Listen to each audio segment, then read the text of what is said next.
La médecine anti-âge, je me suis dit, mais est-ce qu'on pourrait pas aller plus loin, non plus juste soigner, non plus même prévenir, mais aller vers une optimisation. C'est quelque chose qui a beaucoup intéressé évidemment les start-upers, les entrepreneurs aux États-Unis, qui commencent à intéresser un petit peu les personnes aussi en France, en sachant qu'il y a aussi le développement, au-delà du microdosing, de ce qu'on appelle les nootropiques. Ce sont des substances qui ont la réputation d'augmenter les capacités mentales de l'individu. C'est la dose qui fait le poison. Bonjour Denis. Alors, Bonjour Quentin. Bienvenue pour ce podcast L'Entrepreneur Augmenté. Aujourd'hui, donc, on te reçoit pour parler de médecine, de santé, spécifiquement à destination de l'entrepreneur. Et d'abord, est-ce que tu peux te présenter ? Ok, alors déjà, merci pour l'invitation, Quentin. Je trouve que c'est très agréable d'être invité dans ce cadre, justement. Nous, on s'est rencontrés via, justement, une formation d'entrepreneur. Donc, ça montre qu'on a déjà ce goût en commun par rapport à l'entrepreneuriat et par rapport à comment, justement, prendre en charge et prendre en main les entrepreneurs et leur permettre d'aller jusqu'au bout de leurs limites ou peut-être au-delà. Et ça sera certainement l'idée de notre discussion. Donc, Denis Cosser, je suis médecin anesthésiste réanimateur. Je travaille à la clinique Lamette à Paris. J'exerce dans le privé depuis une vingtaine d'années. Et je me suis beaucoup intéressé à ce qu'on appelle la santé holistique. Déjà, dès que j'étais interne, je me suis intéressé à l'hypnose, au coaching, à la PNL, etc.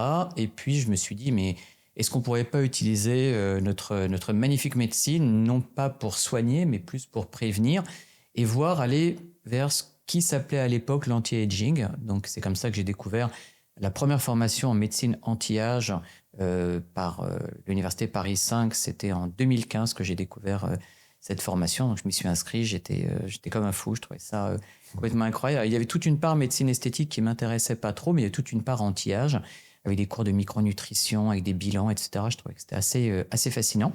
Donc, j'ai eu ce diplôme. Je suis arrivé au terme de cette formation en 2017. Et puis, je me suis dit, mais c'est bien, mais je veux en savoir plus. Et donc, j'ai découvert qu'il y avait un autre diplôme universitaire à Paris 12 sur l'anti-aging uniquement. Alors, j'ai dit, c'est génial, j'y vais. Et là, donc, j'ai rencontré un de mes mentors qui s'appelle Claude Dalle, qui maintenant, malheureusement, est décédé. Et donc, j'ai appris la médecine anti-âge et je me suis dit, mais je veux en savoir encore plus. Là, pour la petite histoire, je viens de terminer un diplôme universitaire sur longévité et vieillissement à l'Université de Lille. Donc, voilà, j'ai trusté un peu tout ce qui existait. À Lille, à Lille, ouais, je suis allé spécifiquement à Lille. Cela dit, j'ai été ancien interne de Lille, donc c'était un peu un retour aux sources. Et en fait, voilà, avec tout ce que j'avais pu apprendre, la médecine classique, allopathique, le coaching, l'hypnose, la médecine anti-âge, je me suis dit, mais est-ce qu'on pourrait pas aller plus loin, non plus juste soigner, non plus même prévenir, mais aller vers une optimisation. Et en fait, en discutant avec un ami, c'était il y a 4-5 ans, je discutais avec un ami, et puis il me dit, mais en fait, ce que tu me décris de ta vision s'appelle le biohacking. Vas-y, lance-toi, il n'y a personne qui parle de ça en France. Je me suis dit, tiens, allez, on va parler de ce fameux biohacking, même si le terme, on y reviendra, peut être un petit peu curieux. Et voilà, j'ai écrit le premier livre en français sur le sujet, qui s'appelle Le manuel de démarrage du biohacker. Je l'ai sous le nom Dr Denis. Au début, je l'ai proposé à des éditeurs. Personne n'en voulait. Tout le monde trouvait le terme bizarre. Tout le monde trouvait le sujet un peu étrange. Donc, je l'ai auto-édité. Et finalement, les personnes qui ont été les plus réactives, les plus responsives, c'était les entrepreneurs. Parce qu'il faut être un peu clair, je ne dis pas ça d'une manière méchante, mais Madame Michu, ménagère de moins de 50 ans, spontanément, le biohacking, ce n'est pas forcément quelque chose qui va l'attirer parce que on a un concept très franco-français. Et l'idée d'aller vers l'optimisation, l'augmentation des performances, ce n'est pas quelque chose qui spontanément va toucher les Français. Par contre, on comprend que ça a beaucoup touché les Américains, et surtout au niveau de la côte Est et la côte Ouest, d'ailleurs, enfin les côtes, puisque c'est vraiment des endroits où ils cherchent la performance, notamment en Californie. Et c'est là-bas que le biohacking, finalement, a eu ses lettres de noblesse à travers différents entrepreneurs, comme Dave Asprey, qui a lancé le concept, et tout un tas après d'entrepreneurs, dont Tim Ferriss, qui est très connu pour la semaine de 4 heures, et donc qui ont développé cette idée de se dire, est-ce qu'on ne pourrait pas utiliser une technique de biohacking, donc on y reviendra sur le terme, mais comment hacker finalement notre vie, notre biologie, pour augmenter nos capacités physiques et mentales de manière à être plus performant, mais également plus résilient et ainsi plus productif, non pas dans une idée d'une productivité excessive, mais dans une idée plutôt d'une efficience, c'est-à-dire une productivité qui soit respectueuse de soi-même et de son écologie, de son environnement. Je vois que j'étais très rapide pour l'introduction. Si à chaque fois je suis aussi long, ça va être très long aujourd'hui. On a le temps. Alors, tu disais là, aux États-Unis, est-ce que des gens comme Steve Jobs, qui prenaient déjà des psychédéliques à l'époque, est-ce qu'on peut considérer ça aussi comme du biohacking ou c'était les prémices? En fait, il n'y a pas vraiment de limite. C'est ce que je t'expliquais tout à l'heure en off, c'est-à-dire que il y a des gens qui disent qu'ils font du biohacking parce que pour eux, le biohacking, c'est un retour à la nature, c'est aller méditer nous sous une cascade. Il y en a d'autres pour qui le biohacking, c'est avoir tout un tas d'objets connectés, voire même se mettre des puces sous la peau pour payer. Donc, chacun voit midi à sa porte et chacun voit un petit peu sa définition du biohacking. Au-delà de l'aspect outil, c'est surtout de savoir start with why. Quel est ton why? Pourquoi tu veux faire ça? Effectivement, l'idée de prendre des psychédéliques, notamment le microdosing, qui revient à la mode. Qui revient à la mode, mais qui n'est pas légal en France, je précise. Donc le microdosing n'est pas légal en France, donc bien évidemment, j'insiste sur le fait que je ne peux pas conseiller le microdosing. Mais en tout cas, c'est effectivement quelque chose qui est utilisé aux États-Unis. Steve Jobs en prenait. Il y a le microdosing. Lui, c'était pas du microdosing d'ailleurs. Alors, il ne faisait pas que du microdosing, mais c'était une autre époque.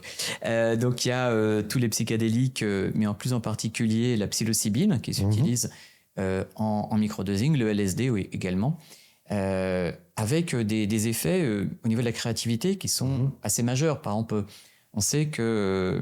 comment il s'appelle cet auteur de science-fiction? Celui qui a écrit Running Man. Vous savez, ça me... Là, je ne l'ai pas non plus, mais mais on va trouver. Ouais. Quoi qu'il en soit, celui qui a écrit Running Man avait la réputation d'écrire ses livres sous influence de psychédéliques. Donc, il y a Aldous Huxley aussi, je crois, qui avait la réputation d'utiliser les psychédéliques. Donc, cette idée, mais qui est vieille comme le monde, parce que les psychédéliques, quand on parle de la psilocybine, c'est des techniques qui ont été utilisées par les chamans il y a très longtemps. Donc, cette idée, en tout cas, d'ouvrir notre esprit, d'augmenter les capacités de notre esprit pour... Alors après, on peut dire ce qu'on veut, start with why, accéder à des plans de la conscience différents ou augmenter notre lucidité, notre capacité de créativité, de focus, de mémoire aussi. C'est quelque chose qui a beaucoup intéressé évidemment les start-upers, les entrepreneurs aux États-Unis, qui commencent à intéresser un petit peu les personnes aussi en France, en sachant qu'il y a aussi le développement, au-delà du microdosing, de ce qu'on appelle les nootropiques. Donc les nootropiques, ce sont des substances qui ont la réputation d'augmenter les capacités mentales de l'individu. Il y a des nootropiques naturels, comme par exemple la bacopa, la ashwagandha, le ginseng, tout ça, c'est des nootropiques naturels. Il y a des nootropiques artificiels. Là encore, l'utilisation n'est pas légale, je le précise. Sous prescription médicale? Non, même pas sous prescription médicale, parce que ce sont des médicaments qui ont vraiment des indications précises. Puisque, pour voilà, il y a pour la narcolepsie, le modafinil, qui est un médicament, j'insiste bien, prescrit dans la narcolepsie et qui permet de tenir.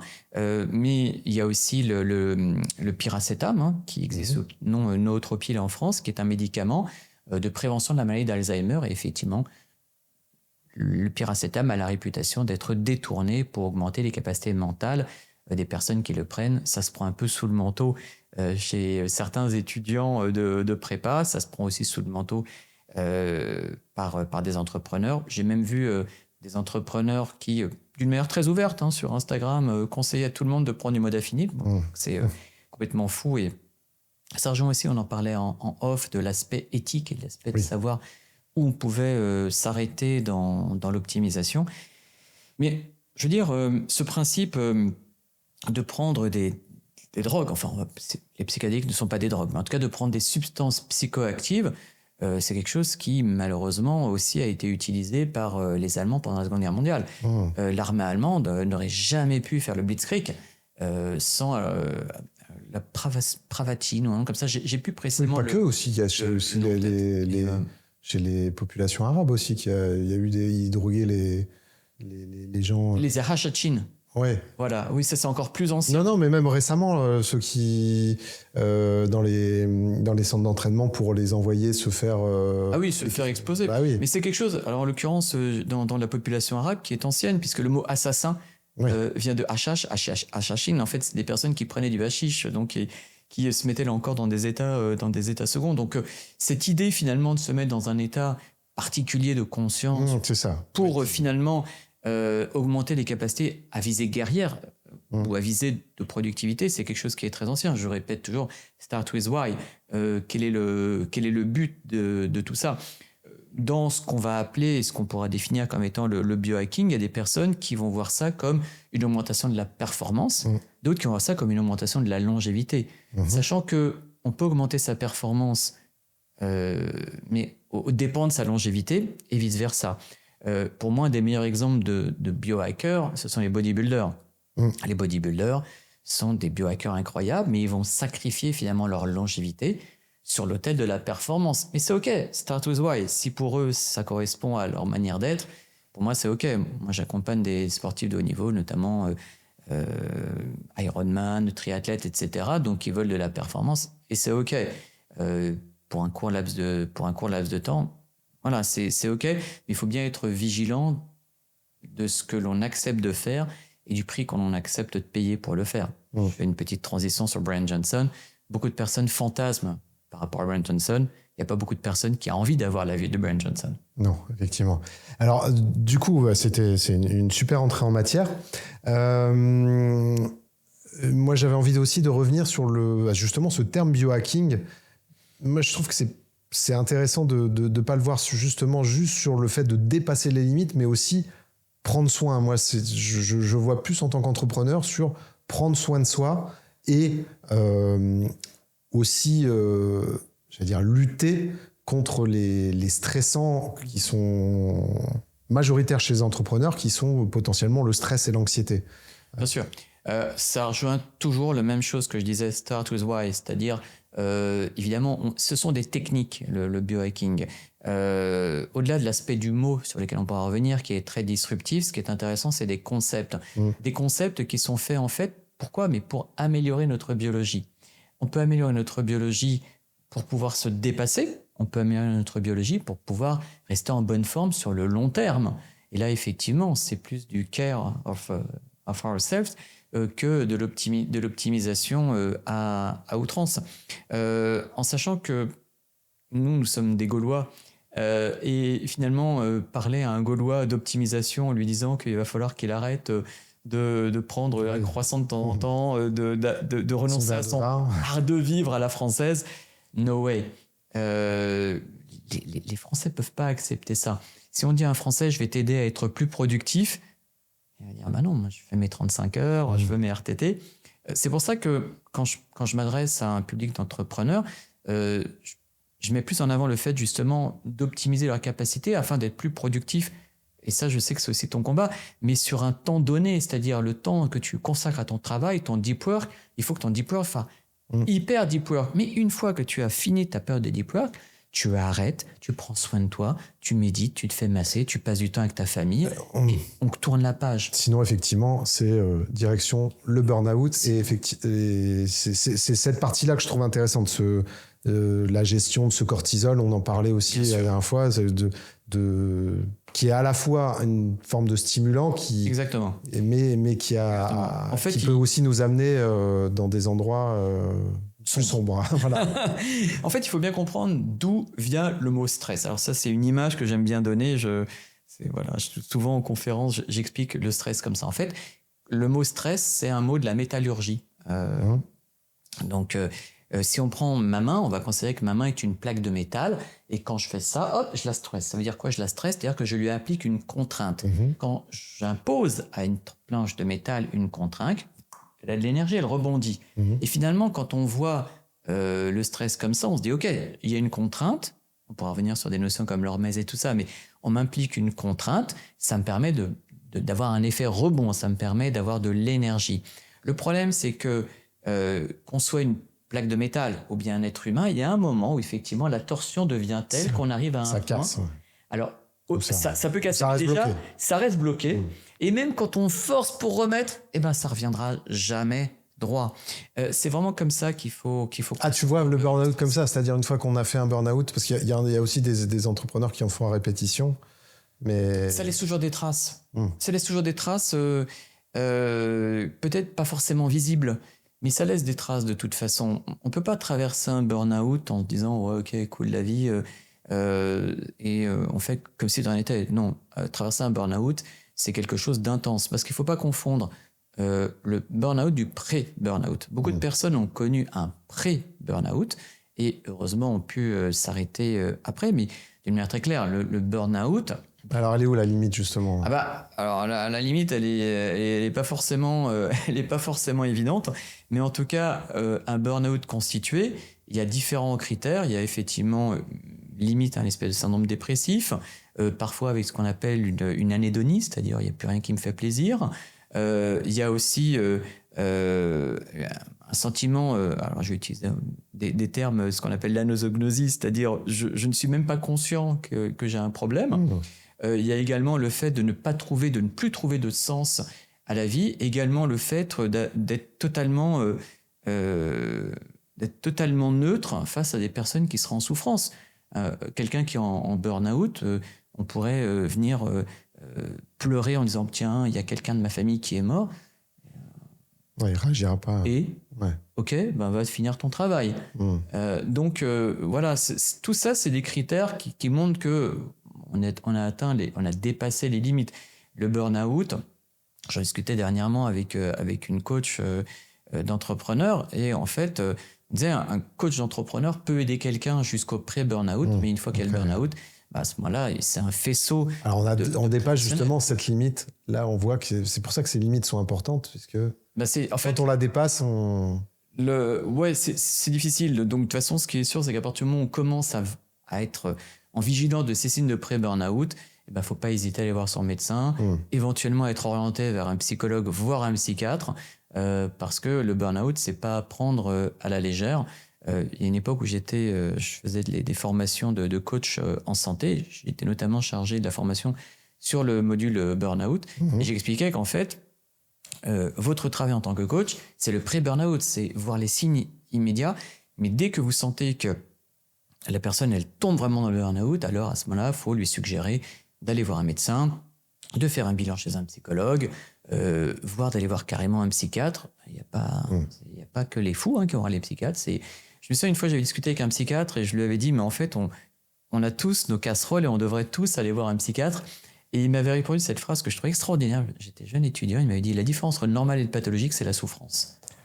Moi, j'ai grandi avec un psychiatre et je vis avec une psychiatre. Donc, voilà, donc... Mais j'ai jamais été en voir. Juste, alors, il y avait un point qui m'intéressait aussi, justement, sur le burn-out et si on regarde avant le pré-burn-out, même sur la prévention, sur la gestion du cortisol, justement, puisque cette fameuse hormone du stress, est-ce que tu peux nous en dire un petit peu plus là-dessus? Là encore, le cortisol, on le met un peu à toutes les sauces. Il y a des gens qui disent le cortisol, c'est dangereux. C'est pas dangereux. Il y a ce principe de Paracels qui dit c'est la dose qui fait le poison. Donc, il faut toujours garder ça à l'esprit, c'est la dose qui fait le poison. Le cortisol, si on n'en a pas, on ne vit pas. Surtout pour un anesthésiste, il sait que c'est la dose qui fait le poison. Ouais, c'est clair. Mais c'est intéressant parce que il y avait une époque où on croyait, d'ailleurs, c'était il y a quelques années, d'ailleurs, même je le croyais aussi, donc je l'enseignais comme tel, que en fait, on était soumis à un stress, donc on sécrétait du cortisol, et que le burn-out, c'était justement quand on n'avait plus de cortisol à produire et que vraiment on était burn-out. C'est nos surrénales qui sont vidées, qui ne peuvent plus produire de cortisol. Donc c'était quelque chose qui était largement répandu, que j'enseignais aussi, parce que c'était comme ça qu'on voyait les choses. Finalement, ça a été montré que dans le burn-out, il y a des gens qui ont effectivement un cortisol effondré, il y en a qui ont un cortisol normal, et il y en a qui ont un cortisol plus élevé. Donc on ne peut pas uniquement se fixer sur le cortisol par rapport au burn-out. Pour en revenir au cortisol, donc c'est une hormone qui est vitale.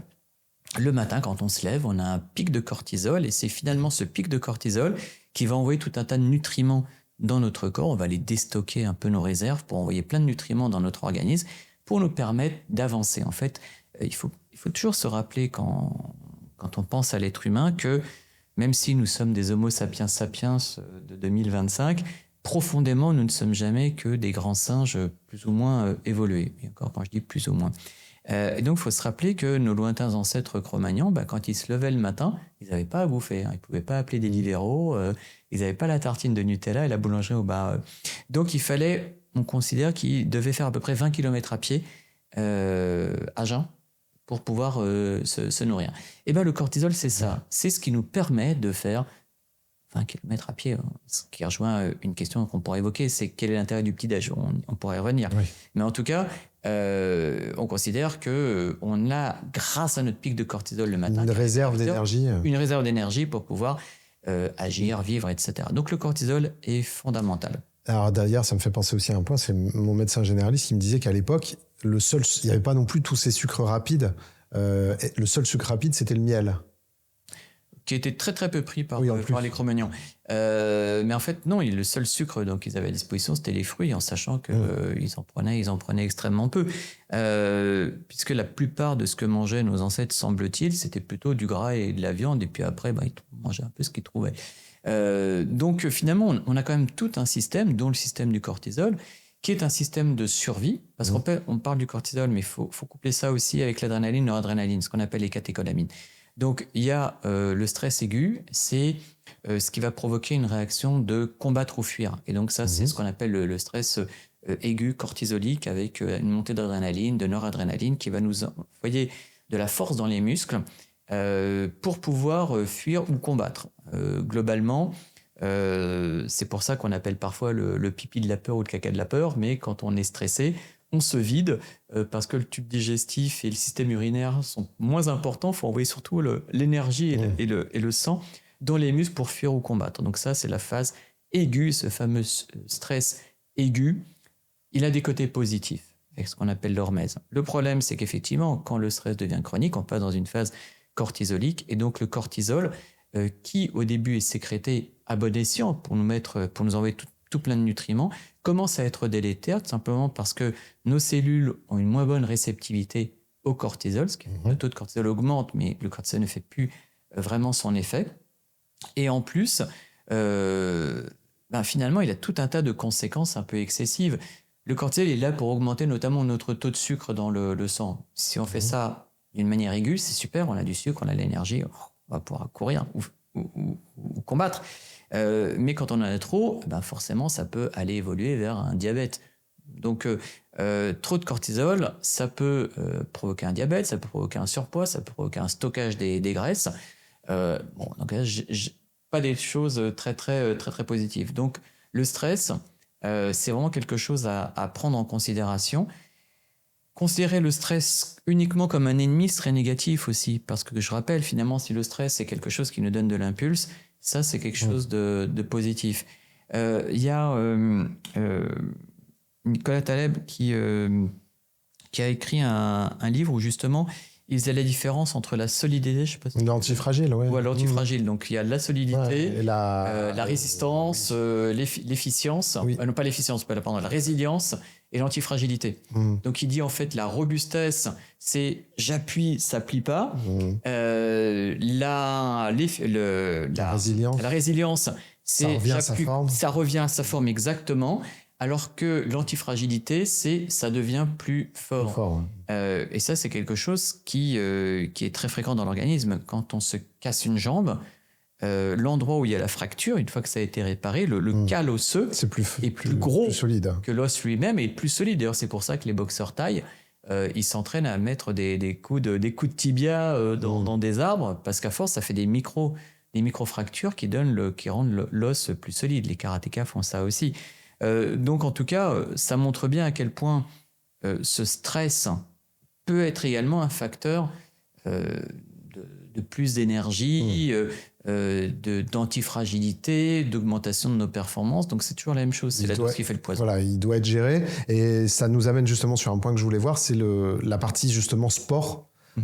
Qui permet, alors c'est aussi mon généraliste qui me dit il faut consommer le cortisol. Alors c'est une image, mais oui, c'est une très belle image. C'est une très belle image, c'est-à-dire qu'à partir du moment où on a un métabolisme, comme je te disais, qui est fait pour marcher à jeun 20 km, si on le fait pas, c'est quand même en fait on a une machinerie à notre disposition. Il faut l'utiliser. Qui est complètement déconnectée. Je veux dire, à aucun moment de l'histoire de l'humanité, on peut à tout moment passer un coup de fil et se prendre un McDo.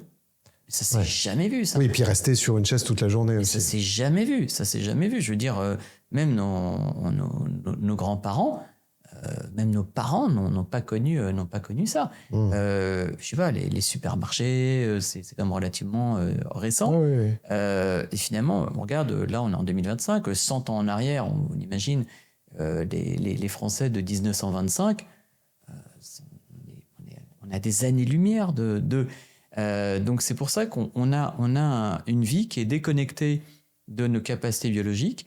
Et c'est bien pour ça d'ailleurs qu'il y a cette fameuse émergence des maladies chroniques, qu'on appelle aussi maladies civilisationnelles, qui finalement nous tuent.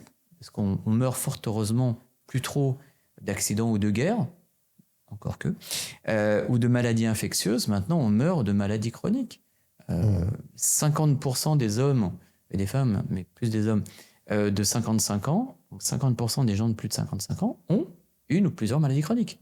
C'est incroyable, c'est énorme. Alors quand je dis maladies chroniques, c'est diabète, cholestérol, hypertension, surpoids, cancer, problèmes neurologiques, en tout cas 50%. C'est monstrueux. C'est monstrueux. Et alors, le sport, qu'est-ce que ça peut nous apporter ? Alors le sport, je reviens. Alors que le sport, en fait, dans les piliers de la longévité, les piliers classiques de la longévité, on a parlé du stress, donc il y a la gestion mentale, la gestion du stress en particulier, l'alimentation, le sommeil et effectivement le sport. Alors le sport, c'est intéressant parce que finalement, ça serait peut-être le vecteur numéro 1. C'est compliqué à dire parce qu'en fait, ils sont tous importants. Oui, mais c'est vrai qu'en tout cas... C'est des piliers, c'est un système. Qui est majeur parce qu'en fait, le sport, finalement...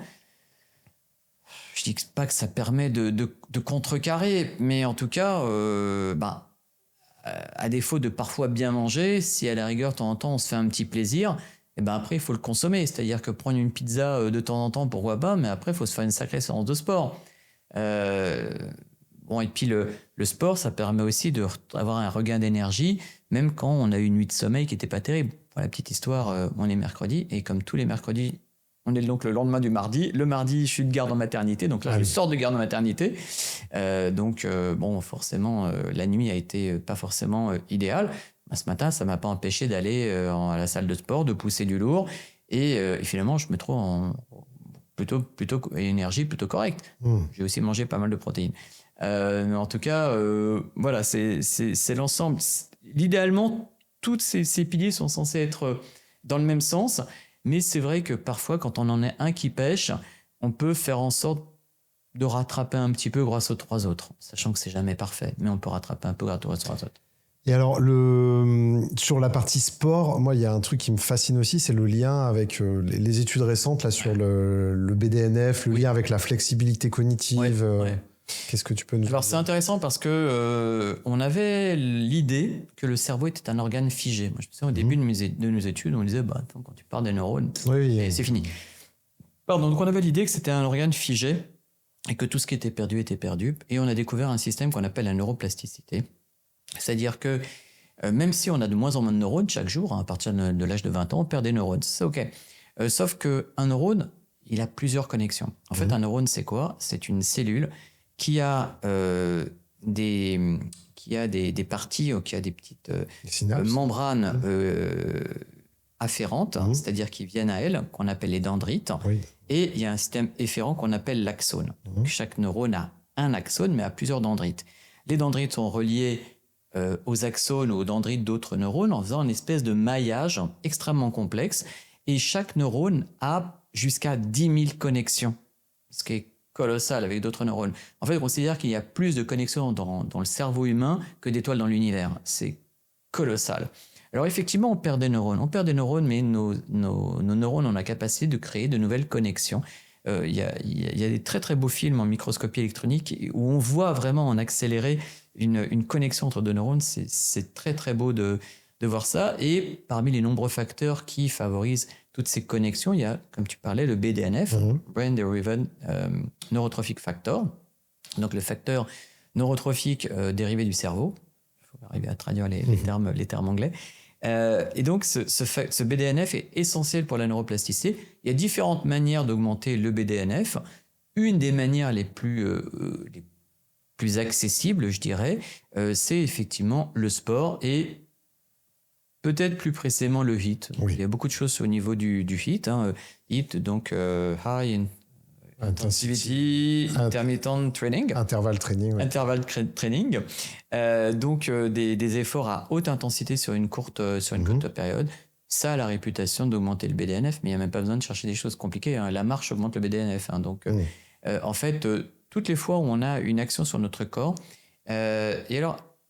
Le HIIT, l'avantage, c'est que c'est un condensé. Ça permet en 20 minutes, et pour les entrepreneurs qui ont en sachant que ça peut augmenter le cortisol, donc c'est à prendre avec des pincettes, mais en tout cas au moins c'est pratique. Parce que ça stresse. C'est quand même vachement stressant. C'est pour ça que moi j'aime bien le modèle Tabata, parce que c'est 4 minutes, je trouve ça assez tranquille, le Tabata. 20 secondes, 10 secondes de repos. On a des protocoles là justement je travaille avec docteur Johan Roussel, alors docteur pas en santé, pas médecin, mais en physio, en préparation physique et mentale. Sur justement le Tabata, sur la préparation mentale et nutritionnelle, et du coup on propose justement ça c'est super, et c'est très adapté pour les entrepreneurs, parce que combien d'entrepreneurs disent j'ai pas le temps. Ok, t'as pas le temps, mais après il y a des choses toutes bêtes que je suggère aux entrepreneurs, ne serait-ce que moi je leur suggère parfois de s'installer une barre de traction au-dessus de la porte de leur bureau. Chaque fois que tu passes en dessous, tu fais 3 tractions. C'est exactement. On a publié un article là sur ce qui s'appelle le microdosing sportif, qui est exactement ça. Tu fais 10 squats. Exactement. Tu fais 10 pompes. Toutes les heures, faire 10 squats, faire 10 pompes, même une pompe par jour, ça fait 365 à l'année.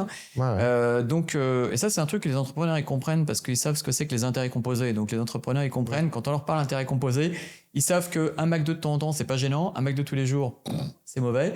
10 pompes un jour, c'est pas grand-chose, mais 10 pompes tous les jours pendant un an, c'est quelque chose. Oui, et c'est aussi l'intérêt composé de cette neuroplasticité, ces différents éléments. Et juste, alors l'intérêt du podcast L'Entrepreneur Augmenté, c'est qu'on a aussi 3 piliers, pas juste la santé, mais un pilier qui est aussi justement sur l'intelligence artificielle, qui permet aussi de gagner du temps pour faire, parce que normalement c'est 20 minutes par jour, elles doivent être largement gagnées si tu utilises intelligemment l'intelligence artificielle. Donc c'est aussi une logique de système. Je suis prêche à convaincu, parce que comme je t'ai dit, là je suis en train de me former moi-même à l'IA et au no-code, parce que justement, il y a énormément de tâches répétitives. Alors, un truc tout bête, quand je fais mes consultations en longévité, je passe vraiment du temps, je passe 3 quarts d'heure, 1 heure à discuter avec la personne, à poser des questions vraiment très précises sur la santé, etc.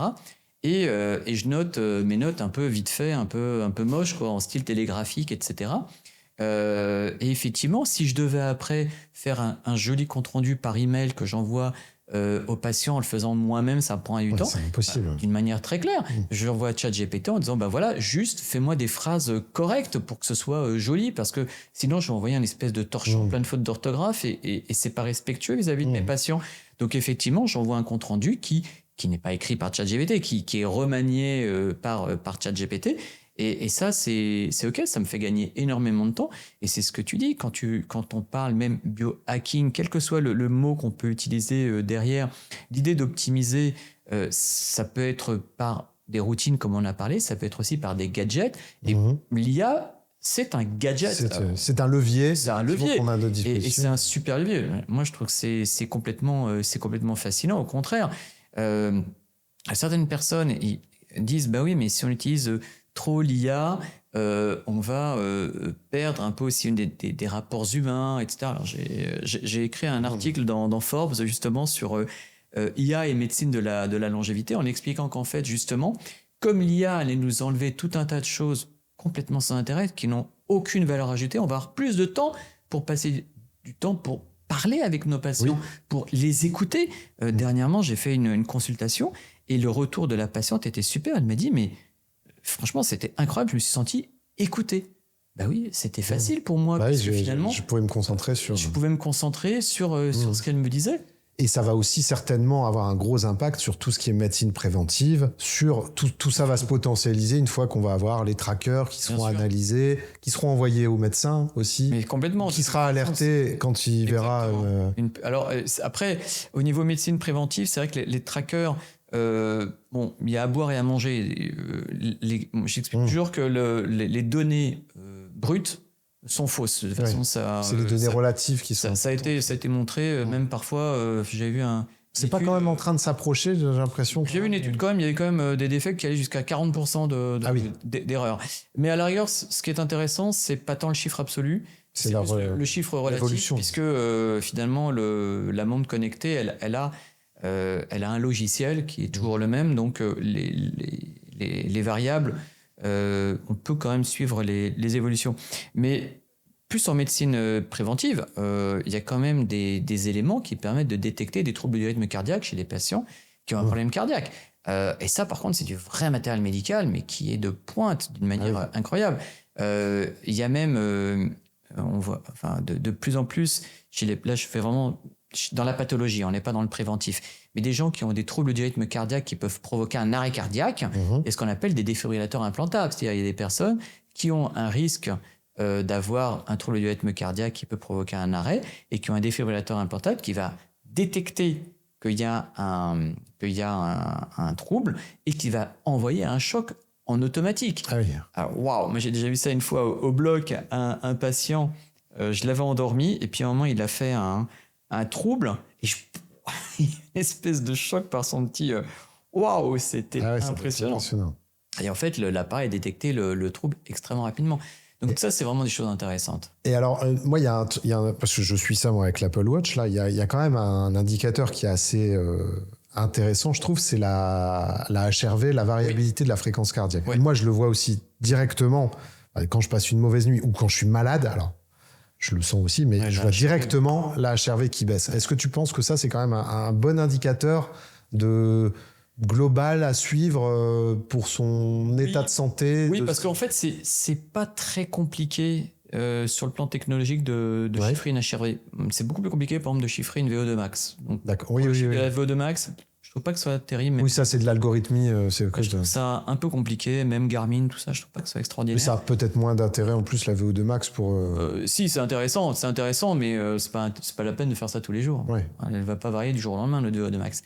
Non, il y a des choses beaucoup plus intéressantes, hein. Par exemple la force de préhension au niveau de la main, c'est très intéressant. La capacité à rester sur un pied pendant X secondes, ça aussi c'est des choses qui sont intéressantes dans la longévité. Et ce qui est intéressant, c'est qu'il y a beaucoup de modes en ce moment autour de l'âge biologique, hein. Il y a des sociétés privées qui proposent des tests dans tous les sens. Qui est-ce qui va proposer le plus de biomarqueurs, ça me fait un peu rigoler. Et qui propose un âge biologique. Alors les gens ils sont super fiers. Ouais, j'ai 25 ans de moins. Et ça veut rien dire. C'est même bidon. Les gens de 25 ans disent j'ai 20 ans. Donc. C'est bidon, mais je sais que par exemple, parmi les différents moyens d'estimer l'âge biologique, il y a la capacité de se relever quand on est au sol sans utiliser les mains. Je veux dire, moi qui suis souple comme un hippopotame, j'ai 80 ans quoi, quand on prend cette variable. Donc, ce que je dis, l'âge biologique, c'est un faisceau d'arguments. Par contre, si on prend par exemple la force de préhension, j'ai une force de préhension qui est plutôt pas mauvaise pour mon âge.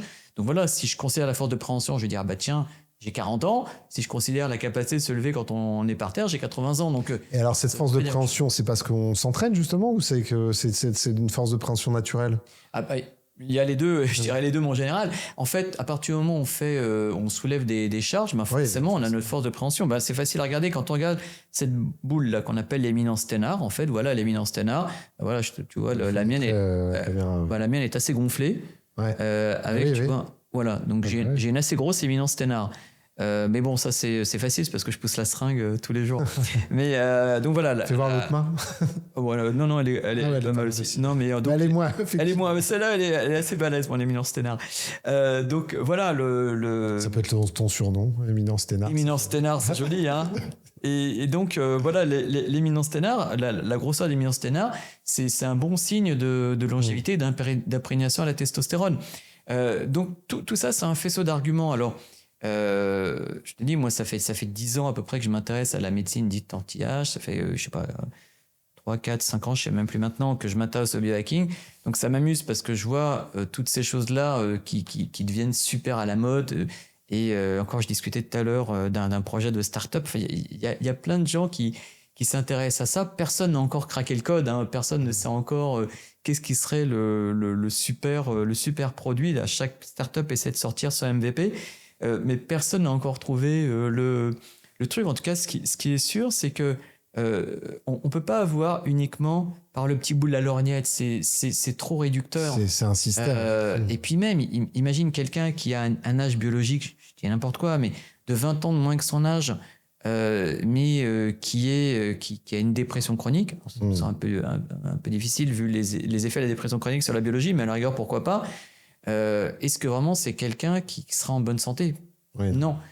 Donc tout ça, c'est important de prendre un faisceau d'arguments. La biologie est un faisceau d'arguments. La VO2 max est un faisceau d'arguments. Le tracking est un faisceau d'arguments. Alors justement, sur la partie variabilité de la fréquence cardiaque, est-ce que tu peux je reviens sur la variabilité nous expliquer un peu ce que c'est? Ok, alors la variabilité de la fréquence cardiaque. Donc globalement, quand on dit qu'on a une fréquence cardiaque, mettons, oui, tu as bien raison de me recadrer parce que je suis très bavard. Quand on dit qu'on a une fréquence cardiaque, mettons, à 70 par minute, en fait, on n'a jamais 70 de fréquence cardiaque par minute. C'est une moyenne. En fait, notre fréquence cardiaque, elle augmente à l'inspiration et elle diminue à l'expiration. Voilà. Et donc, c'est une espèce de courbe comme ça, une sinusoïde, et c'est tout à fait physiologique d'avoir ça, on l'appelle parfois ça le pouls respiratoire. Donc, en tout cas, c'est normal d'avoir une fréquence cardiaque qui varie en fonction de la respiration. Quand notre fréquence cardiaque ne dépend que de notre respiration, on dit qu'on est en cohérence cardiaque. Donc la cohérence cardiaque, c'est cette espèce de synchronisation entre notre fréquence cardiaque et notre fréquence respiratoire. C'est aussi un exercice pour se calmer. Et c'est également un exercice pour se calmer. Et en fait, l'idée, c'est d'avoir un équilibre entre le sympathique, j'inspire, je suis dans le sympathique, j'expire, je suis en parasympathique. Sympathique, c'est le automatique. Donc, l'insympathique, c'est l'accélérateur. Le parasympathique, c'est le freinateur, ce qu'on appelle le système nerveux autonome. Autonome, c'est tous les organes. Tout ça, c'est-à-dire que ça va depuis le cerveau jusqu'au tube digestif en passant par le cœur et les poumons. Donc ce système autonome, donc système nerveux autonome, on l'appelle parfois le système sympathique, qui est entre autres médié par le nerf vague, ce fameux nerf vague, on voit beaucoup de livres dessus. Et donc, une des façons de mesurer l'activité de ce nerf vague, de ces systèmes freinateurs, parasympathiques, calmants, c'est justement de mesurer cette fameuse HRV, cette Heart Rate Variability, c'est-à-dire la variabilité de la fréquence cardiaque. Et quand on a une variabilité de la fréquence cardiaque qui est totalement désynchronisée de notre respiration, c'est un marqueur de stress. En fait, c'est assez génial parce que... Donc ça, c'est quand elle est basse. Ah oui, et c'est assez génial quand on y réfléchit parce que quand on a du stress, on a la HRV qui se modifie, et quand on modifie notre HRV par la respiration, on se rend compte qu'il y a un effet feedback au niveau du stress. Ça, c'est génial. Ça paraît super intuitif quand on y réfléchit parce que tout le monde a déjà fait l'expérience de dire mais quand je suis stressé, je respire. Ça fait ça. Et ce qu'on appelle le soupir physiologique, alors c'est drôle parce que il y a des personnes comme Andrew Huberman que j'adore, enfin que tu aimes beaucoup aussi, qui est un neuroscientifique américain, professeur à Stanford, qui a fait toute une vidéo sur le soupir physiologique en montrant l'intérêt. Et c'est génial que la science s'intéresse à ça. Mais je veux dire, il n'y a pas besoin d'un fait Saint-Cyr ou Stanford pour savoir que quand on respire et qu'on a un soupir, on va mieux. Donc voilà, quand on prend le temps de respirer, on va favoriser notre parasympathique, entre guillemets, on va booster notre parasympathique pour parler vulgairement. En fait, c'est ça la HRV, c'est-à-dire faire en sorte de monitorer notre HRV pour faire en sorte que notre variabilité soit suffisamment intense pour que notre parasympathique puisse justement freiner tous ces moments où notre sympathique sera déclenché. Donc ça, par exemple, ça peut permettre de suivre préventivement son stress et de voir les choses avant le pré-burnout, de se dire oula, attention. Tout à fait. En fait, on appelle ça du cardio-feedback, en fait, ou du biofeedback. Donc le biofeedback, il y a aussi le neurofeedback, c'est un peu le même principe, mais donc le biofeedback, c'est simplement la mesure de la HRV. Oui, parce que ça, on le ressent pas naturellement. Non, on ne peut absolument pas le ressentir. C'est pour ça que c'est vraiment intéressant d'avoir un monitoring qui va chiffrer notre HRV. Et ce qui est intéressant, c'est que les études ont montré que, bien sûr, on peut faire de la respiration tranquille, mais les effets sont plus importants quand on a le chiffrage devant. Moi, je me suis intéressé à la cohérence cardiaque il y a longtemps. C'est-à-dire, quand on le voit? Quand on voit un système, même avec gamification. Moi, j'ai commencé à m'intéresser... ça fonctionne mieux? Ça fonctionne mieux, ouais. Moi, j'ai commencé à me former à la cohérence cardiaque il y a 12-13 ans de mémoire. À l'époque, c'était même inconnu des cardiologues. J'avais fait une présentation au congrès des jeunes cardiologues à l'époque pour leur parler de la cohérence cardiaque. Et même eux, ils ne connaissaient pas ça. Et à l'époque, j'utilisais un logiciel produit par une société qui s'appelle Symbiofi. Et par exemple, il y avait une tablette numérique où on voyait un lac en Afrique et on monitorait notre variabilité de la fréquence cardiaque. Et plus on avait la fréquence cardiaque, enfin plus on avait la HRV qui s'améliorait, plus il y avait des animaux qui venaient boire dans la mare. Ah oui. Donc il y avait un côté gamification. Est-ce que je vais arriver à voir la girafe, quoi? Et en fait, donc il a été montré que quand on avait quelque chose qui nous montrait ce fameux biofeedback, le résultat, et qu'on avait même un côté gamification, ça marchait mieux. D'où l'intérêt aussi d'avoir aussi ces mondes connectés. D'où l'intérêt d'avoir ces mondes connectés. Alors, la montre connectée, ce qui est plus intéressant, c'est quand il y a un clip, c'est celles qui peuvent se clipper au niveau de l'oreille. Ah oui. On perçoit pas mal au niveau du lobe de l'oreille. Alors, je pense que maintenant, les nouvelles montres doivent être pas mal, mais en tout cas, les premiers appareils, ça se pluguait sur le lobe de l'oreille. Et donc ça, c'est un système qui est très simple, c'est un très très bon tracker. C'est donc un effet indirect du stress, mais ce qui est super, c'est que quand on travaille notre HRV, on peut gérer mieux notre stress. Waouh, c'est génial le corps humain. Ah ouais. C'est bien foutu. Et est-ce que c'est intéressant, alors justement, tu parlais du nerf vague, les stimulateurs? Ouais, stimulateurs, ouais. Le NeuroSim, ouais, c'est marrant. Le Sensei, ouais. Tout ça, c'est des trucs assez sympas. Alors, est-ce que c'est mieux que de faire de la respiration? Je t'avoue que j'en sais pas rien. Ça censé faire la même chose. Censé faire la même chose. En même temps, c'est pas hyper agréable. Je sais pas si tu as déjà testé. Non. Moi, j'ai le Sensei, donc c'est le truc qui vibre qu'on met là. Ouais. Ça, c'est pas désagréable. Moi, j'aime bien. Non, c'est ça. Moi, j'ai utilisé un système. Le NeuroSim, là, celui qui stimule dans l'oreille. Ça, j'aime bien. Il y en a un derrière. Oui, effectivement. Ouais, ce qu'utilise Brian Johnson, là. Apparemment, il fait ça 1 heure par jour. Donc, ça, c'est sympa. Moi, je l'avais testé aussi. Il y en avait un qui était pratique parce que c'était juste une espèce de collier comme ça qu'on se mettait. Mais tu sentais une espèce de petites impulsions électriques. Ah oui, il fallait que ça stimule.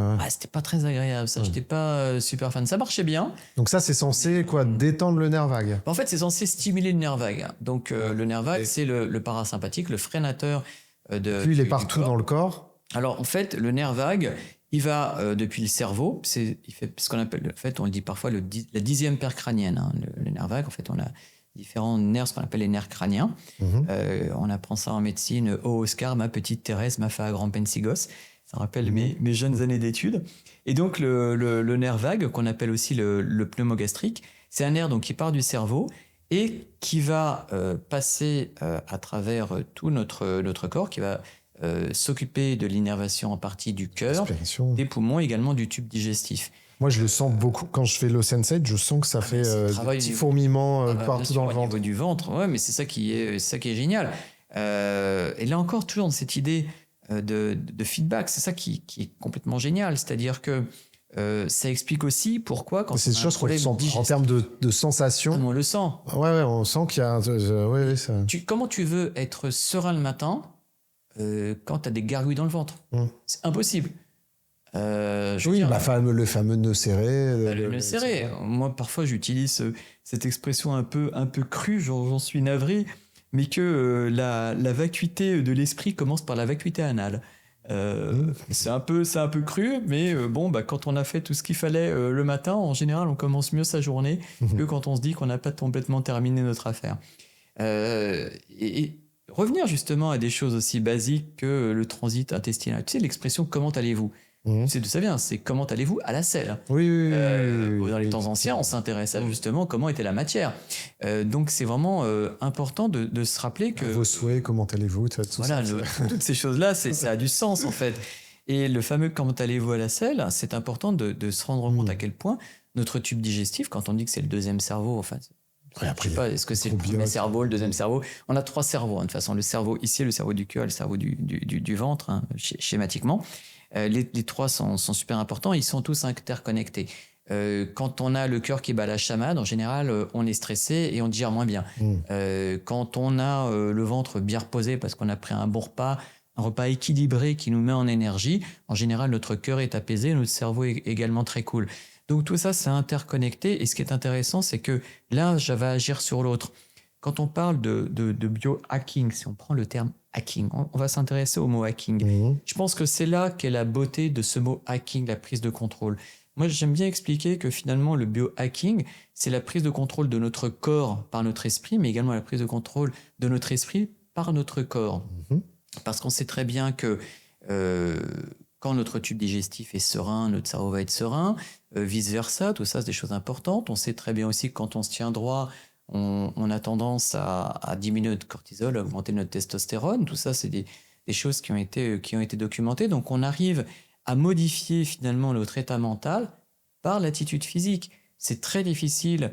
D'ailleurs, je pense si on s'adresse aux entrepreneurs qui doivent parfois faire des conférences, on n'a jamais vu personne faire une conférence en étant complètement voûté. En général, les gens qui font des conférences se tiennent droit. Tu parlais tout à l'heure de Steve Jobs. On n'a jamais vu Steve Jobs en position de loser. Non, Steve Jobs, il était incroyable. Il avait un charisme exceptionnel, mais qui était aussi dans son attitude corporelle. Tony Robbins a aussi une attitude corporelle qui est assez incroyable.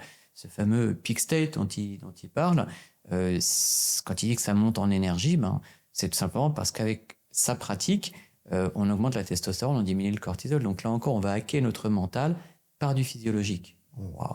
Alors, là-dessus, moi, il y a un truc que j'utilise beaucoup aussi, c'est la neuromodulation par les fréquences. Donc, j'ai une appli dont je parle souvent qui s'appelle Brain FM. Ouais. Mais tu as aussi une lampe. J'utilise. Brain FM aussi, non? Alors, c'est pas Brain FM, ça s'appelle... Et ça, c'est typiquement... Là, pour le coup, c'est vraiment du hacking au sens... On sait que ça... On vient stimuler exactement la fréquence. On vient toucher des fréquences. Et là, c'est vraiment...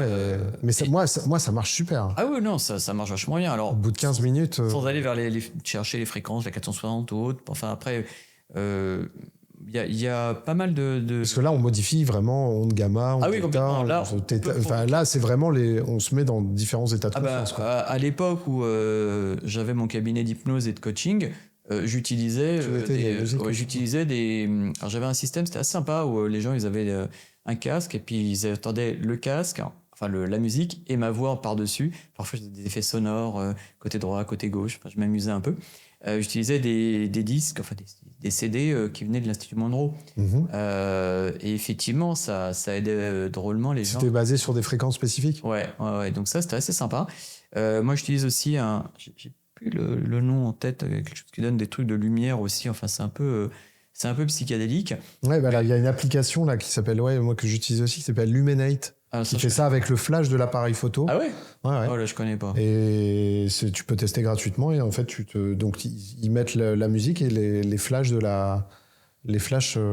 qui sont synchronisés. Puis t'as la machine, la Dream aussi. Ah oui, ça je connais aussi. Ouais. Mais par contre... Et ça te fait partir aussi. Enfin, moi, je trouve que ça, en termes de... ouais, ça peut me faire partir en crise d'épilepsie, ouais, faire attention. Alors, mais en tout cas, la stimulation lumineuse intermittente, ça peut être terrible. C'est vrai qu'il y a des gens parfois qui partent en vrille dans les boîtes de nuit.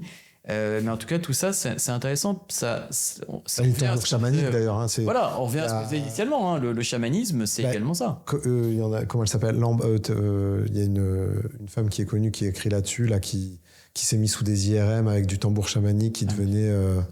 je sais plus. On mettra les références. Ouais, mais il y a un paquet de références à mettre. Et d'ailleurs... ils ont montré qu'il y avait des signes sous IRM proches des états psychiatriques, de transe, etc. Elle se prenait pour un... On peut aller très loin. Je veux dire, quand on parlait tout à l'heure du LSD, des microdosings de LSD, quand le LSD a été interdit dans les années 70, bêtement d'ailleurs, parce que je pense qu'on a encore beaucoup à apprendre avec cette molécule, mais en tout cas, il y a un psychiatre qui s'appelait Stanislas Grof, qui s'est dit, mais mince, je peux plus utiliser le LSD, comment je peux faire pour provoquer des états proches du LSD? Il a créé la respiration holotropique. Ah oui, le breathwork, toutes ces choses-là aussi. Ah oui, mais ce qui est marrant, c'est que c'est des années 70, et là maintenant, c'est revenu à la mode, le breathwork. Ouais. Breathwork, ça fait waouh, ça fait moderne. Ouais. Respiration holotropique, ça fait un peu... Ah mais c'est ça, oui, j'ai expérimenté. C'est vrai que ça, c'est assez... Tu vas loin, hein. Ouais. Moi, je suis allé sur des séances de breathwork... des trucs wow. Ça fait un peu peur. Ouais, mais c'est intéressant. Alors, moi, je me souviens. Faut être bien encadré. J'étais allé à un week-end de respiration holotropique, et en fait, on devait passer. Alors, j'avais jamais fait, c'était il y a quelques temps, et j'avais jamais pratiqué, et on passait à deux, l'un qui surveillait l'autre. Et donc, la première séance, donc c'est mon partenaire qui a fait les respirations et moi, j'étais là pour le surveiller. Et là, je trouvais qu'il vivait des trucs vraiment très, très chelous. Puis je voyais à côté des gens qui étaient en train de se convulser limite. Je crois qu'il y en a un qui a dû revivre un rebirth ou autre. J'ai vu ça, je dis moi j'y vais pas, moi je l'ai pas fait. Alors c'est quoi ça? C'est donc hyperoxygénation, qu'est-ce qui provoque ça? En fait c'est un peu compliqué. En fait on va vraiment modifier la chimie au niveau du cerveau. D'accord. En fait on va hyperventiler. Ouais. Donc quand on hyperventile, on diminue notre taux de CO2 dans le sang en fait. On se met en ce qu'on appelle hypocapnie. Quand je respire vite, là, je vais me mettre en hypocapnie parce qu'en fait, je vais éliminer mon CO2. Quand on se met en hypocapnie, quand on modifie notre taux de CO2 dans le sang, on va modifier le pH, donc l'acidité de notre sang. On va modifier cette acidité, le sang va devenir plus basique. On va modifier le taux, alors non pas le taux d'oxygène dans le sang, on ne modifie pas le taux d'oxygène dans le sang, on va modifier l'affinité. Je ne vais pas trop rentrer dans les détails, mais on va modifier donc l'affinité de l'hémoglobine à l'oxygène et la potentialité de relarguer l'oxygène aux cellules. Donc, en fait, on va vraiment finalement... C'est-à-dire, il va y avoir plus d'oxygène disponible. En fait, finalement, on va modifier comme ça notre taux d'oxygène aux cellules. On va obliger nos cellules à vivre une espèce d'hormèse, en fait, donc un moment qui n'est pas normal. Et donc, nos neurones qui sont très sensibles, ils nous font partir en... un peu en trip. Un trip. Mais alors, ce qui est super, par rapport aux psychédéliques dont on parlait tout à l'heure, c'est que c'est très vite réversible. Alors, c'est à la fois super et pas super, parce que l'effet ne dure pas hyper longtemps. Je trouve que... je l'ai fait. Moi, je sais que c'est pas très agréable quand même. Hein. C'est quand même beaucoup d'efforts. C'est beaucoup d'efforts pour y arriver. Hein. C'est beaucoup d'efforts pour un truc qui ne dure pas forcément très longtemps. Mais ouais, tu vois des trucs faux. Alors, je te dis, moi, la première fois, je n'avais pas osé le faire parce que j'ai vu les gens qui partaient vraiment dans des états qui faisaient peur. Après, finalement... Ça, c'est intéressant. Pourquoi, alors, d'aller de... Alors, c'est assez intéressant parce qu'il y a quand même des personnes qui disent avoir des libérations émotionnelles, des libérations de trauma. Pour un entrepreneur, si on revient à ça peut lui permettre quoi? Difficile à dire. Des blocages, lever des blocages. Moi, je pense que c'est une expérience. J'aurais facilement tendance à conseiller aux entrepreneurs de tester, de voir... moi, j'avais fait une méthode en ligne sur l'auto-hypnose. C'était peut-être sur des blocages, effectivement, sur des sujets particuliers. Oui, en fait, ça peut aider à rentrer en transe. J'avais fait un produit comme ça pour une boîte suisse qui m'a demandé de faire un produit sur l'auto-hypnose et la reprogrammation mentale. Et en fait, pour favoriser l'entrée en hypnose, je faisais commencer une séance de breathwork en fait, pendant 5 à 10 minutes. Donc c'est une forme d'hypnose, le breathwork? En fait, ça nous met dans un état particulier de conscience. Alors après, on peut utiliser élargi, on peut utiliser modifié, mais en tout cas, ça nous met dans un état très particulier de conscience, assez proche de l'hypnose. Donc je pense qu'en ce sens, oui, pourquoi pas l'utiliser. Moi, j'aurais tendance à dire aux entrepreneurs, faites ça plutôt que de prendre du LSD ou de prendre autre chose. C'est à tester, mais c'est toujours la même chose. La question, c'est start with why. C'est je le fais pourquoi. Si c'est juste à titre d'exploration, pourquoi pas, c'est OK.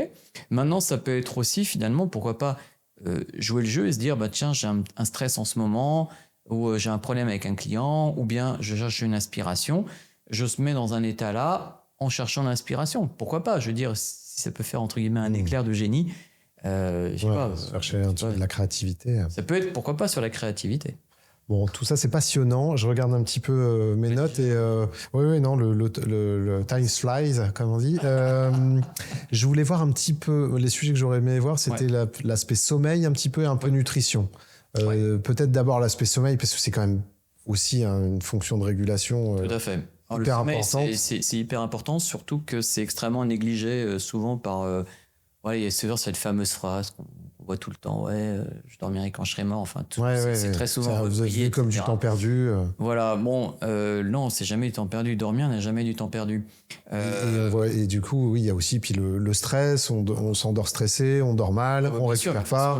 Ça stresse encore plus. Le sommeil perdu n'est pas vraiment rattrapable. Alors, Ouais, la fameuse dette de sommeil. Ouais, enfin, c'est comme la dette de la France, quoi. En pratique, ouais, enfin, elle est très profonde, celle-là. En pratique, c'est vrai et pas vrai. Je veux dire, en fait, j'en discutais l'autre jour avec des collègues à Nest.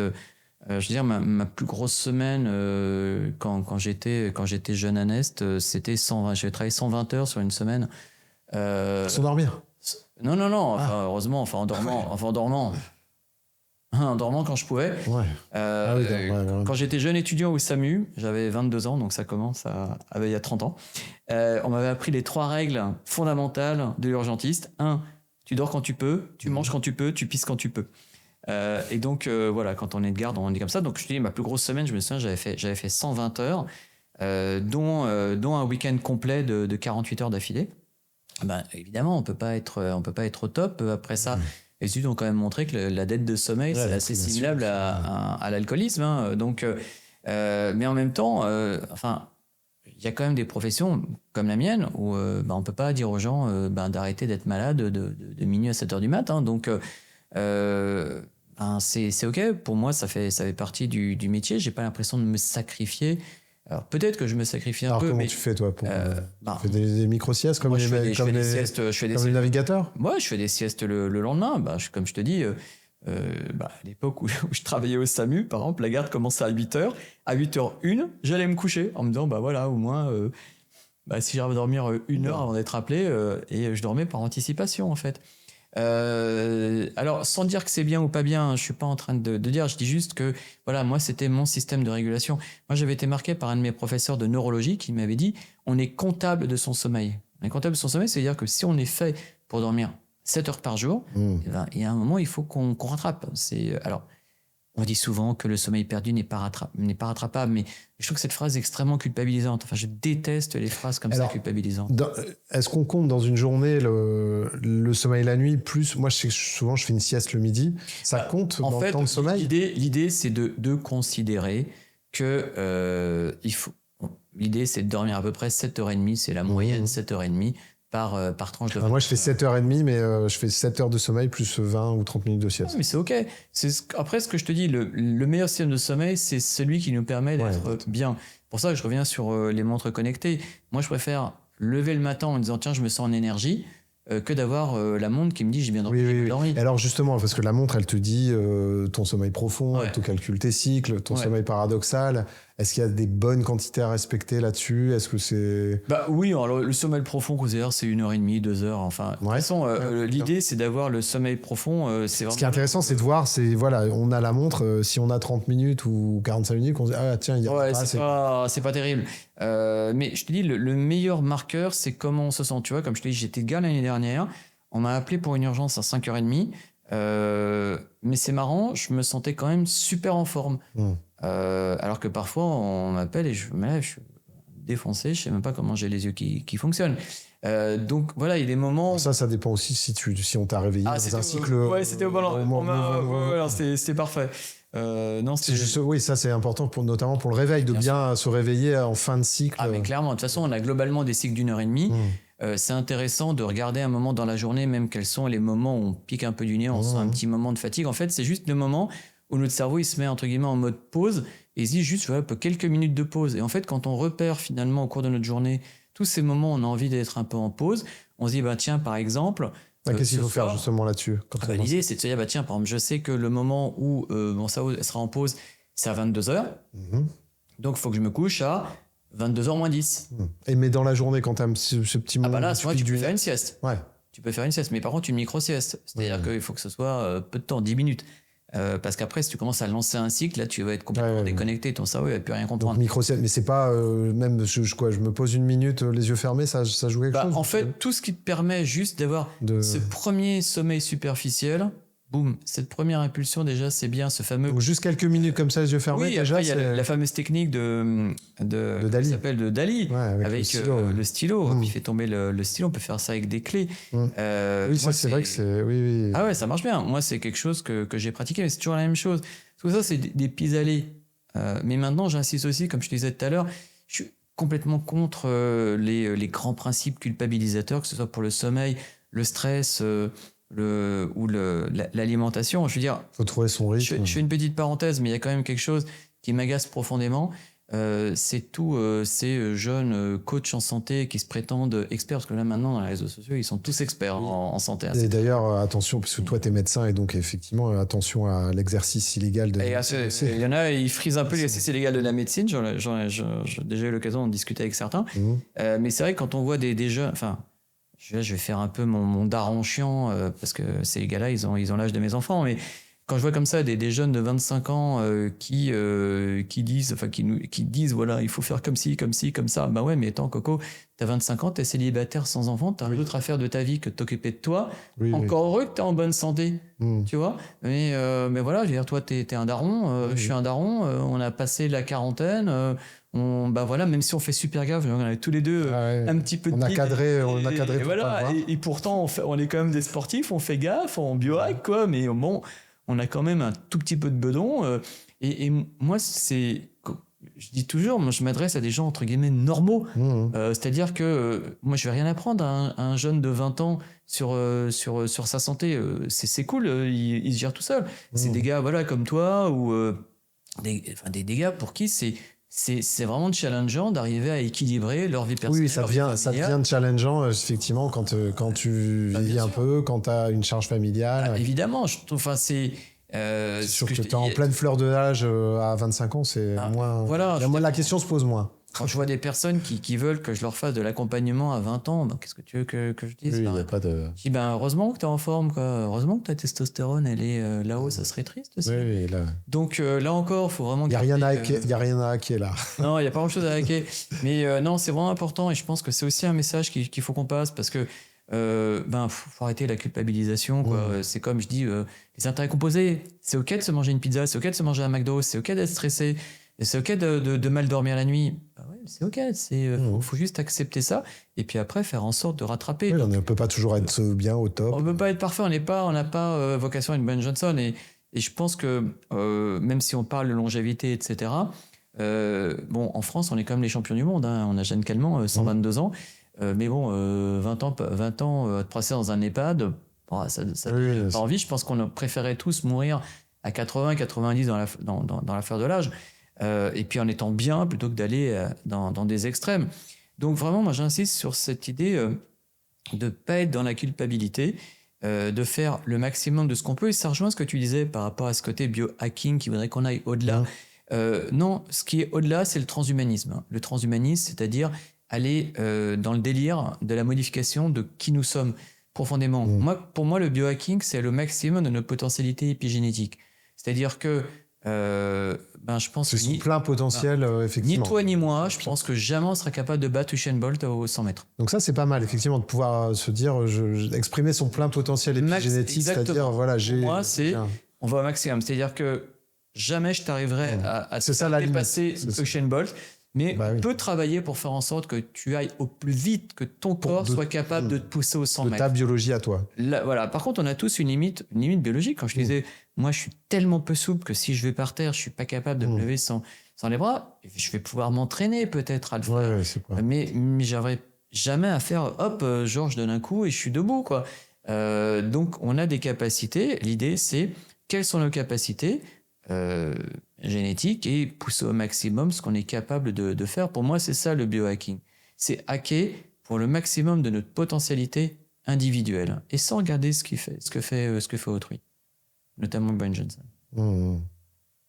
Ok. Alors, peut-être quelques mots pour terminer sur l'alimentation. L'alimentation, les suppléments. Alors, ça parlait des suppléments. Alors ça aussi c'est rigolo parce que y a des gens qui me disent quel supplément tu conseilles, parce que là encore autant il y a la mode et des biomarqueurs qui proposera le plus de biomarqueurs, il y en a c'est qui est-ce qui propose les meilleurs compléments, enfin tout ça c'est Pipo Intégral. Là encore on voit plein de gens qui vendent des compléments alimentaires sur la réseau avec des argumentaires, bref. Passons. Donc l'alimentation, là encore c'est simple, on est 7 milliards d'êtres humains, donc il faudrait 7 milliards de régimes différents. Nous sommes tous différents. Plus même que 7 milliards, je crois. 8. On est à 8. Ça va vite. Mais en tout cas, normalement on devrait avoir limite un régime. particulièrement. Dans un monde idéal, on devrait tous faire ce qu'on appelle notre nutri-génomique et savoir au niveau de notre ADN qu'est-ce qu'on est capable de manger. Ça, on peut faire ça ? C'est pas légal en France. D'accord. Mais donc ça existe, mais ce n'est pas légal en France. Donc on va regarder le prochain épisode, on fera dans quel pays faut aller vivre pour. Ça, on en discutera plus tard. Mais en tout cas, ce n'est pas légal en France, la nutri-génomique. Mais voilà, c'est comme les bilans d'intolérance alimentaire. Bon, ça peut être critiquable, mais en tout cas, ça peut être intéressant de savoir qu'on est tous différents et que, par exemple, les dogmes, là encore, de dire il faut pas manger le matin, au contraire, il faut manger le matin, il faut ceci, il faut cela, tout ça, pour moi, c'est bullshit. L'idée, c'est trouver son rythme aussi. C'est trouver son rythme. Il n'y a pas besoin d'avoir fait des études super importantes, d'avoir des trackers pour savoir si je me baffe une entrecôte frite avec de la mayonnaise, comment je me sens pendant. Je me sens bien parce que c'est vachement bon. Comment je me sens au bout d'une demi-heure, au bout d'une heure, 3-4 heures après. Il y a quand même, c'est vrai que quand on fait un peu de sport, on nous dit il faut manger des protéines, tout ça. Ça dérégule quand même un peu la faim ou. Quand on mange beaucoup de protéines, Non, les protéines ont un côté satiétant, donc ça c'est. Mais du coup, on est un peu déconnecté de sa faim réelle, je trouve. Oui, mais à la rigueur, c'est ok parce qu'on en a besoin des protéines. Ce matin, pour la petite histoire, ce matin, comme je sortais de garde, j'ai pas pris le temps de petit déjeuner. Je suis allé à la salle de sport à jeun, et ensuite, comme je savais qu'on allait se retrouver le midi, que j'allais pas avoir le temps de déjeuner, je me suis fait 350 grammes de viande hachée. D'accord. Ouais, j'ai mangé ça à 10h30. Bon, ok, c'est parce que, c'est pas super, c'est pas magnifique au niveau chronobiologie. On peut trouver tout un tas de raisonnements en disant, oh là là, attention à ceci, cela. Mais il faut aussi faire en fonction de nos possibilités. Et je me sens très en forme. Et puis ce soir, je dînerai tôt, vers 18h, etc. Enfin, l'idée, c'est d'arriver aussi à conjuguer entre les grands principes qui sont essentiels et qui sont relativement simples. Puis ces possibilités. Les grands principes, c'est facile, c'est simple. C'est idéalement 3 repas par jour, ok, ou 2 si on décide de jeûner. Mais est-ce qu'on a envie de jeûner ou pas, ça c'est propre à chacun. Il y en a pour qui le jeûne c'est ok, il y en a pour qui le jeûne c'est pas ok. Il y en a qui aiment la sensation de faim, il y en a qui n'aiment pas la sensation de faim. Moi je déteste avoir faim. Après il y a le principe aussi, c'est d'éviter de grignoter. Encore grand principe, d'éviter le grignotage. Oui. Éviter le grignotage, éviter les sucres transformés, éviter le sucre, éviter normalement le sucre, le pur sucre. L'OMS dit qu'il ne faut pas qu'on prenne plus de 20 grammes par jour et encore même on pourrait réduire.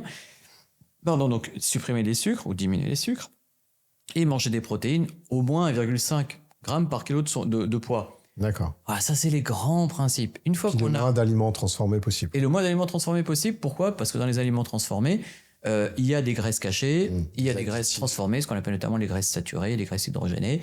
Il y a également des sucres cachés, donc... Voilà, il faut éviter les aliments transformés. Mais ça ne veut pas dire manger poisson vapeur, brocoli tous les jours. Que l'alimentation... Dans un monde idéal, l'alimentation devrait être juste, nécessaire et suffisante pour nourrir nos cellules. Mais si on dit ça, c'est vrai, on pourrait très bien se contenter de prendre de la pâtée pour chien avec tout mixé avec les bonnes... Il y a un moment, il y a des gens qui faisaient ça, là, des entrepreneurs qui mangeaient que ça. Ouais, mais c'est pas bon, le truc feed, etc. Ça peut être bien temporairement, mais c'est pas un repas. N'oublions pas que, là encore, je dis nous sommes des Gaulois, nous sommes Français. Pour nous, le repas, c'est aussi un moment de plaisir de la bouche, le plaisir aussi convivial, tout ça, c'est des choses qui sont importantes. Oui, c'est social aussi. C'est social, donc voilà, pour moi, c'est les grands principes de l'alimentation.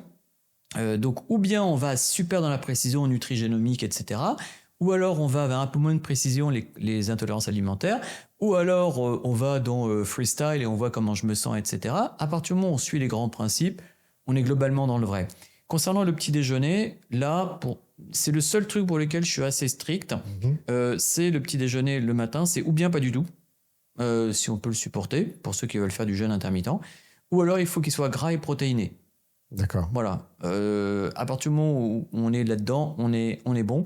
Donc évidemment, éviter le matin tout ce qui est tartine, beurre, Nutella, confiture, viennoiserie, enfin tout ça.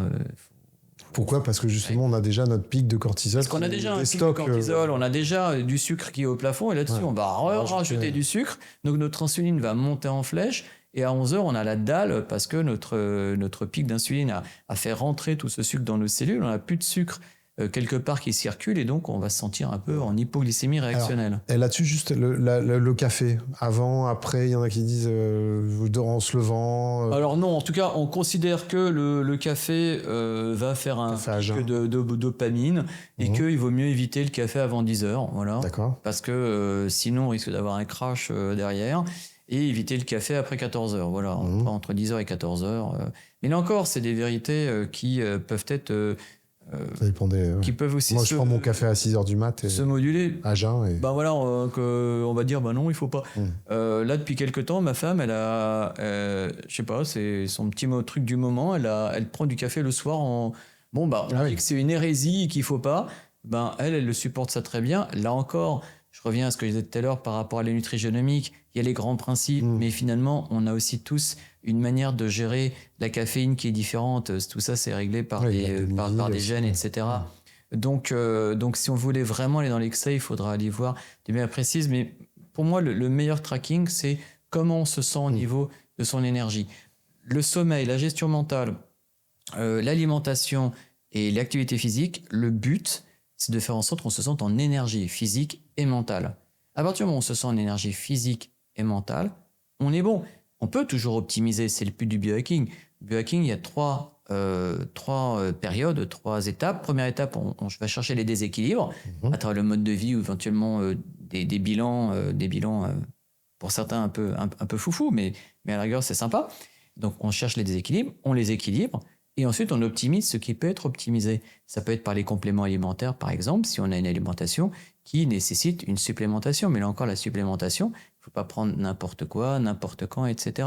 Tout ça, là encore, il y a des modes. Là, actuellement, tout le monde, c'est à celui qui aura le plus d'oméga 3 avec le facteur machin, le complément qui a le plus de resveratrol, etc. Tout ça, c'est un peu du délire. On considère tout le temps que les 3 compléments alimentaires que tout le monde doit prendre, ça c'est vraiment... maintenant tout le monde le dit, donc j'ai l'impression de radoter en disant ça, oméga 3, vitamine D et magnésium, voilà, on dit tout le temps que c'est les 3 qu'il faut prendre. Alors après, il y en a qui disent oui, mais alors en plus il faut prendre le zinc, ah oui, mais en plus il faut prendre la vitamine K2 parce qu'elle marche avec la vitamine D, d'accord, ah oui, mais en plus, après, on peut aller rapidement dans les délires, mais ça sert à rien d'aller supplémenter si on n'a pas de carence. Maintenant, justement, j'ai fait un post ce matin sur LinkedIn. S'il fallait garder pour moi un complément alimentaire, parce que pour moi c'est celui qui a le plus effet waouh et qui est le plus documenté, c'est la créatine. Ça, c'est un vrai complément alimentaire. Même pour ceux qui font pas de sport. Ah ben bien sûr, je veux dire, si feu mes parents qui sont décédés de maladies chroniques étaient encore dans ce monde, je les gaverais de créatine. Même ma mère qui avait un Alzheimer, je la gavais de créatine. Donc non, c'est la créatine, c'est génial, c'est vraiment pour tout le monde la créatine, c'est extraordinaire. Alors, on peut retrouver dans l'alimentation, mais je me suis amusé là en écrivant mon post ce matin, je me suis amusé à regarder un peu. Par exemple, l'un des aliments les plus riches en créatine, c'est le hareng. Ouais. Mais il faut manger 1 kg de hareng pour avoir, je crois, 10 grammes de créatine. Ouais, d'accord. Petit-déj, voilà. Au petit-déj, donc 10 grammes de hareng. Non, moi je me suis pris ma dose de créatine ce matin avant d'aller à la salle. Bon, on arrive à la fin de cet entretien passionnant. Génial. Merci beaucoup, Denis. Et puis, je pense qu'on fera peut-être un autre épisode, parce je pense qu'il y a encore pas mal de choses à dire. Mais on a déjà couvert pas mal de choses. Je te remercie, puis je te dis à bientôt. Ouais, en grande forme. Ciao.